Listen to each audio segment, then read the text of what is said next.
સુરત શહેરના અમરોલી વિસ્તારમાં આવેલા કોસળ આવાસમાંથી કોથળામાંથી આધેડ મહિલાની હત્યા કરાયેલી લાશ મળી આવવાના પ્રકરણમાં ડીસીબી પોલીસને સફળતા મળી છે. પોલીસે મૃતક મહિલાના નાના પુત્ર અને મોટી વહુ અને તેના પિતાની ધરપકડ કરી છે. અમરોલી કોસળ આવાસ H2 વિસ્તારમાં તારીખ 11મી માર્ચે સવારે સુરત મનપાના સફાઈ કર્મચારીઓ દરરોજની જેમ સફાઈ કરી રહ્યા હતા. તે દરમિયાન રસ્તા કિનારે પડેલો એક મોટો કોથળો તેમની નજરે ચડ્યો હતો. કોથળો ભારે લાગતા શંકા ઊભી થઈ અને જ્યારે તેને ખોલવામાં આવ્યો ત્યારે અંદર આશરે 57 વર્ષ જેટલી ઉંમરની મહિલાની હાથ પગ બાંધેલી હાલતમાં લાશ જોવા મળી હતી. આ જોઈને ત્યાં હાજર લોકોમાં ભયનો માહોલ છવાઈ ગયો હતો.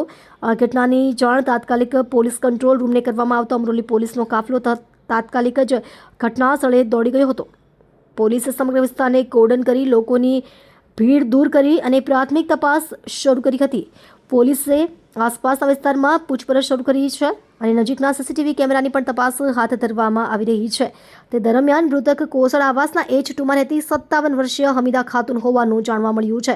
તે મૂળ બિહારની વતની હતી. પરિવારમાં 2 દીકરાઓ સાથે રહી ઘરકામ કરી પરિવારનું ગુજરાન ચલાવતી હતી. અમરોલી પોલીસ અને ડીસીબીએ આરોપીઓને પકડી પાડવા માટે અલગ અલગ ટીમો બનાવી તપાસ શરૂ કરી હતી. તે દરમિયાન અમરોલી પોલીસમાં મિસિંગની જાહેરાત આપનાર મૃતક મહિલાનો સગો નાનો દીકરો મોહમ્મદ પરવેઝ આલમ મંસૂરી તથા મોટા દીકરા મોહમ્મદ વસીમની પત્ની શબાના શંકાના દાયરામાં આવતા ક્રાઇમ બ્રાન્ચની ટીમ દ્વારા તેઓ બંનેને ડિટેન કરી પૂછપરછ કરતા મિસિંગની જાહેરાત આપનાર મરનારના નાના દીકરા મોહમ્મદ પરવેઝ તથા વસીમ મંસૂરની પત્ની શબાના વચ્ચે પ્રેમ સંબંધો હતા, જેથી બંને જણા પૈસા ખર્ચ કરતા હોવાથી મરનાર હમીદા ખાતુનને તેઓને અવારનવાર પૈસાની બચત કરવા બાબતે ટકોર કરતી રહેતી હતી. જે વાત શબાનાને ન ગમતા તેણીએ બિહારમાં રહેતા પોતાના પિતા ફિરોઝ આલમને કહી દીધી હતી. આમ હમીદા ખાતુનને કાયમ માટે રસ્તામાંથી કાઢી નાખવા મોટો પુત્ર પરવેઝ, મોટી વહુ શબાના તેમજ તેના પિતા ફિરોઝ આલમે હત્યાનો પ્લાન બનાવ્યો હતો.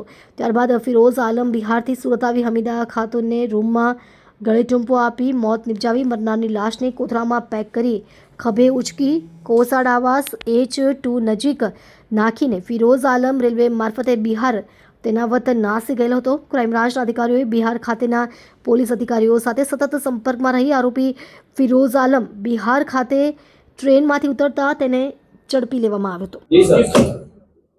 ગઈકાલે સવારે 11 વાગે અમરોલીના કોસાડ આવાસમાં H2 મંદિર હનુમાનજીના મંદિર પાસેથી એક કોથળામાંથી કર્મચારી જે સફાઈવાળા હતા એમને સવારે એક કોથળો મળ્યો જે વજનમાં વધુ લાગતા જે ચેક કરતા અંદરથી એક ડેડ બોડી મળી આવેલી હતી અને હાથ પગ એક 50 થી 55 વર્ષની ઉંમરની લેડીના હાથ પગ બાંધેલા હાલતમાં મળી આવી હતી અને આ અનડિટેક્ટ મર્ડરનો ગુનો પ્રાથમિક દ્રષ્ટિએ લાગતો હતો.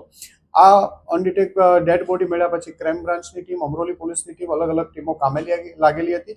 દરમિયાનમાં એક ઇન્ફોર્મેશન મળી કે આગલા દિવસે અમરોલી પોલીસ સ્ટેશનમાં એક 55 વર્ષની હમીદા ખાતુન નામની લેડી ઘરેથી કંઈ લેવા બજારમાં જાઉં છું એવું કહી અને ગુમ થયેલ છે. એ બાબતની જાણવા જોગ એન્ટ્રી, મિસિંગની એન્ટ્રી એમના દીકરા મોહમ્મદ પરવેઝે કરેલી હતી. વેરીફાઈ વધુ ડિટેલમાં ક્રાઇમ બ્રાન્ચની ટીમ દ્વારા અને અમરોલી પોલીસ સાથે રાખીને આ બધું તપાસ કરતા પૂછપરછ દરમિયાન એમના ઘરના ફેમિલીના શંકાસ્પદ માણસો લાગી આવતા હતા અને ક્રાઇમ બ્રાન્ચમાં એક લીડ મળી હતી કે જે હાથ પગમાં દોરી બાંધેલી હતી એવી સેમ જે ચિંદી હતી એમના ઘરમાંથી પણ મળી આવી. એટલે એમના ઘરના લોકો આ મર્ડરમાં સંડોવાયેલા હોવાનું પ્રાથમિક દ્રષ્ટિએ લાગતા ક્રાઇમ બ્રાન્ચની બધા જ પોલીસ ઇન્સ્પેક્ટરો અને ટીમ દ્વારા એમના બંને દીકરાઓ બહુ બધાની ઘનિષ્ઠ પૂછપરછ કરતા નાનો દીકરો પરવેઝ જેણે પોતાની માં ગુમ થયાની અમરોલી પોલીસ સ્ટેશનમાં જાણવાજોગ દાખલ કરેલી હતી તે અને મોટા ભાઈ વસીમની પત્ની શબાના આ બંને આ મર્ડરમાં સંડોવાયેલા હોવાનું હતું. આ બંને વચ્ચે પ્રેમ સંબંધ પણ હતો. આ પ્રેમ સંબંધમાં એમના સાસુ ઘણીવાર એમને પૈસાની બાબતમાં મગજમારી કરતા હતા અને ઘરમાં ઝઘડાઓ થતા હતા. આ બંને એમના જે શબાનાના ફાધર છે ફિરોઝ આલમ જે બિહાર સમસ્તીપુર રહે છે એને બોલાવ્યા હતા. આ ત્રણેય ભેગા મળી ગળું દબાવી દીધું, હાથ પગ બાંધી અને પોટલામાં નાખી અને લાશનો નિકાલ કરવા બીજે દિવસે સવારે આગલા દિવસે 10 તારીખે મારી એક દિવસ ઘરે રાખીને પછી બીજે એક દિવસે બપોર પછીના સમયમાં ઘરમાંથી બહાર ફેંકી અને ફિરોઝ આલમ બિહાર વાપસ જતો રહ્યો હતો. ક્રાઇમ બ્રાન્ચની ટીમે કાલે આ બંનેના ઇન્ટ્રોગેશનના કન્ફેશન પછી તરત જ એની માહિતી મેળવી અને બિહાર એસટીએફ સાથે મદદ લઈ અને એને તરત જ પટના રેલવે સ્ટેશન પાસેથી એને પણ ડિટેન કરાયો છે. ક્રાઇમ બ્રાન્ચની અને અમરોલી પોલીસની એક ટીમ બિહાર પહોંચી એની પણ કસ્ટડી હમણાં મેળવી લેશે. આમ આ ગુનાના 3 આરોપીઓ શબાના, જે મરનારની વહુ થતી હતી, એમનો નાનો દીકરો પરવેઝ અને એના શબાનાના ફાધર ફિરોઝ આલમ, 3 આ ગુનાના મુખ્ય આરોપી હતા. 3 પોલીસ કસ્ટડીમાં છે અને આ બાબતની આગળની તપાસ ચાલી રહી છે. હત્યા કરવાનું મુખ્ય કારણ શું હતું? એક એવું છે કે શબાના અને જે વસીમની વાઇફ શબાના છે, જેના મોટા દીકરા, અને પરવેઝ જે નાનો દીકરો જે મર્ડરમાં સંડોવાયેલો, બંને વચ્ચે પ્રેમ સંબંધ હતા.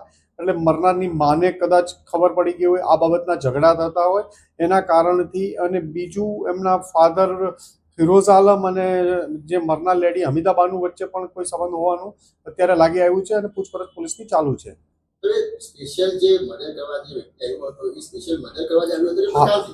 એ સ્પેશિયલ બિહાર સમસ્તીપુરથી મર્ડર કરવા માટે આવ્યો હતો. એને પરવેઝને 2 દિવસ પહેલા કીધેલું હતું કે તું જતો રહેજે કામ પર, મને ફરીથી હું તને ફોન કરું ત્યારે આવી જજે, અને સ્પેશિયલ મર્ડર કરવાના ઈરાદાથી જ ત્યાંથી આવ્યો હતો બિહારથી. એટલે હત્યા કરવાનું કારણ કે એમના જે પ્રેમ પ્રકરણ ખબર પડી ગઈ અને એની દીકરી કઈ એટલા માટે? હા, પ્રેમ પ્રકરણના કારણે. દીકરીના પ્રેમ પ્રકરણ? દીકરીનું પ્રેમ પ્રકરણ અને કદાચ એનું પણ પોતાનું પ્રેમ પ્રકરણ મરનાર લેડી સાથેનું. આ જે પરવેઝને ત્યાં ફિરોઝ આલમે આવતા પહેલા કીધું હતું કે હું મર્ડર કરવા તારી માને મારી નાખવા માટે જાઉં છું. પછી હત્યા કેવી રીતના કરી છે? ગળાથી દોરીથી ગળું દબાવીને. અને લાશ સગે વગે કરવાનો પહેલેથી પ્લાન હતો? આ લાશ સગે કરવા માટે એ લોકોએ ઘરમાંથી 3 ત્યાં જે ચીંદી હતી એનાથી હાથ પગ, એમના મરનારના દીકરાએ, એમની મોટા દીકરાની વહુ અને ફિરોઝ આલમ, એ 3 ભેગા થઈને લાશને હાથ પગ બાંધ્યા, પોટલામાં નાખી, પોટલું બાંધી. ફિરોઝ આલમ એકલો જ એ પોટલું ઉપાડી અને બહાર ઘરથી થોડે દૂર જઈને મૂકીને જતો રહ્યો હતો.